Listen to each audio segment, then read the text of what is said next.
We'll be starting with our session. Acute renal Okay. failure will be taken by Dr. Arjun Talapatra, sir. So this is to continue basically from the previous class. In the previous class, we spoke about the theory behind acute renal failure. So let us just quickly revise all the points that we went through, all the important take-home points, and then today let's just practice MCQs.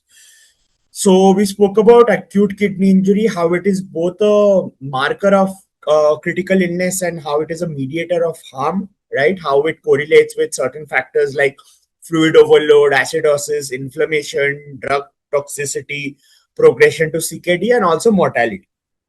We spoke about how creatinine is not a perfect biomarker for renal failure, how it can often become delayed, the false positives, the false negatives, and why it is important to look at trends of creatinine as opposed to absolute values, and why it is important to combine creatinine along with the urine output, right, and the cumulative fluid balance. We spoke about the different ways of classifying AKI. We spoke about pre-renal, intrinsic renal, and post-renal patterns, and we also spoke about mixed patterns. What are the different mixed etiologies that we can see in our ICU patients?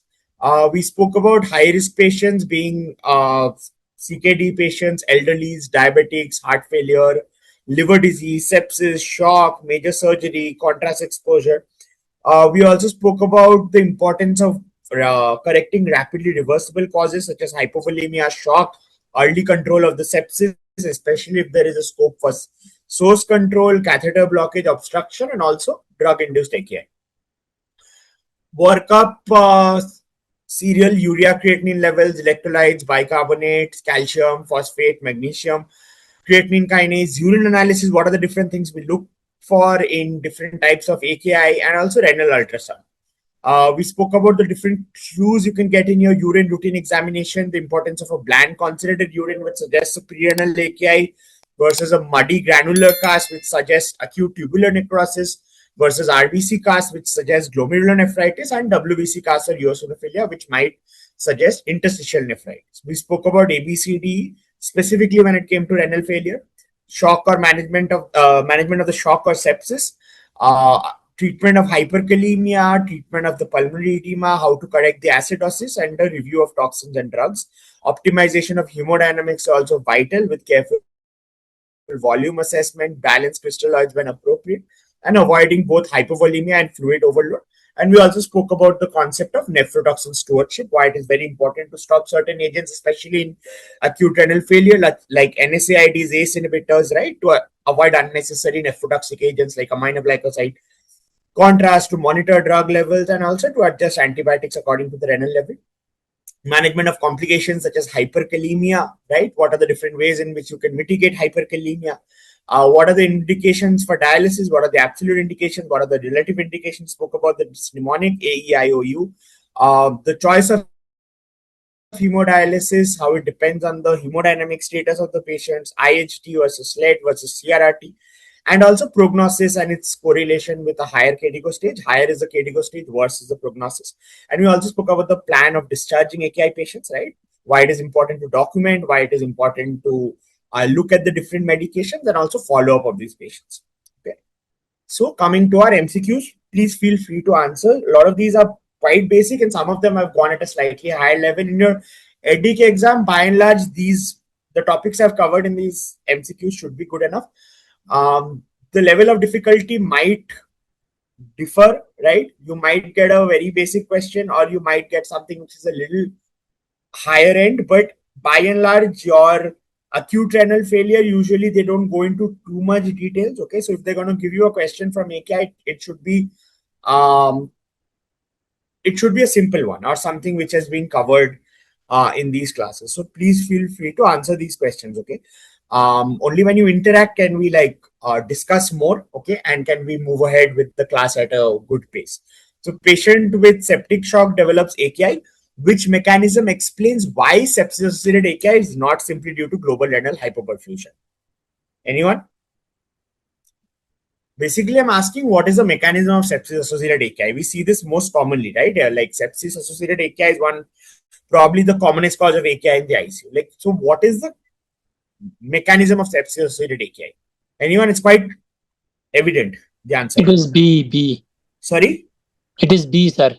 B. B, exactly. So Sepsis rachia is not hypoperfusion. Okay, sometimes the renal perfusion might remain intact, but all of these processes take place. So microcirculatory dysfunction, inflammation, endothelial injury, even dysfunction at a mitochondrial level and altered cell cycling, right? So it is multifactorial.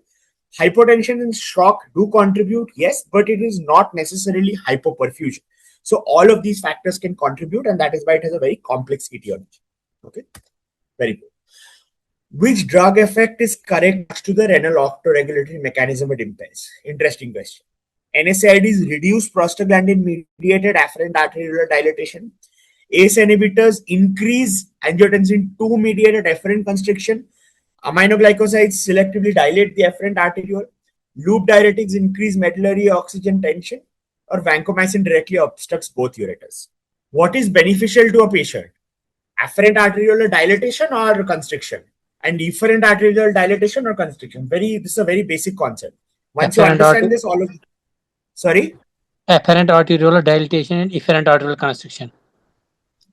This is good for the patient or bad for the patient? Good for the patient. Good for the patient, right? Because you have more blood coming into the patient and less blood coming into the tubule and more blood less blood going away from the tubule, right? Very good. So now can you answer this question? NSAIDs and ACE inhibitors are good for the kidneys or bad? They're bad for the kidneys. Option A. Right. So what would they do? Sorry? Option A. Very good. Very good. So it's simple. This is how they often test you in the EDIC exam, right? So you have to put 1 + 1 together. So you know that NSAIDs are nephrotoxic, right? We done this during our MBBS days. So how would NSAIDs end up being nephrotoxic? Like you said, afferent arterial dilatation is good for the kidneys, right? So obviously NSAIDs would reduce afferent arterial dilatation. That's how they would damage the kidneys. So that's how you derive your answer. So renal autoregulation depends on afferent arterial dilatation mediated by prostaglandins versus efferent constriction mediated by angiotensin II. So you spoke about how both of these are good for the kidney, right? If you have a dilated afferent arteriole and a constricted efferent arteriole, right? So that's how renal autoregulation is maintained. And only when you block these two, so you can, if you block prostaglandins, you would have less afferent arterial dilatation. And if you block angiotensin II, you would have less efferent arteriolar constriction. So both of these end up being bad for the kidneys, right? So NSAIDs inhibit prostaglandins and can reduce afferent dilatations, while ACE inhibitors or ARBs reduce angiotensin II mediated efferent constrictions. Okay, and this can become problematic, especially during shock or hypovolemia. So very good.